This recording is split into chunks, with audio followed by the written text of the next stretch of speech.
بتتصرف ازاي كطبيب؟ يعني انت شايف ان البيبي محتاج يدخل؟ لكن الموضوع بيكون مادي بشكل او باخر لو كنا في مصر. هل حصل في مره ان في اسره رفضت تدخل الطفل الحضانه؟ يعني انت كان تعليماتك او توصياتك ان احنا محتاجين نتابعه في الحضانه شويه، ورفضوا ان هم يدخلوه، قال لك لا احنا هناخده على مسؤوليتنا. وفي الحاله دي انت بتتصرف ازاي كطبيب؟ يعني انت شايف ان البيبي محتاج يدخل؟ الحقيقه الكلام ده بره مصر ما حصلش ابدا صراحه، لسبب بسيط: الرعايه الطبيه متوفره، التامين الصحي موجود، هو ما بيتكلفش. يمكن الموضوع بيكون مادي بشكل او باخر لو كنا في مصر.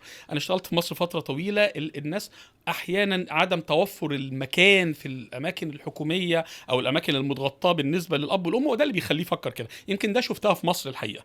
بنتكلم مع الاب وبنشرح وبنحاول نوفر مكان، وكنا بنحاول ونكلم زمايلنا في كل مكان، تامين، جامعه، نكلم الوزاره زي ما في التليفون في الخط الساخن. تمام. المهم في الاخر انك انت بتحاول بقدر الامكان بتحافظ على الطفل وتشرح للاب والام المخاطر اللي بتحصل.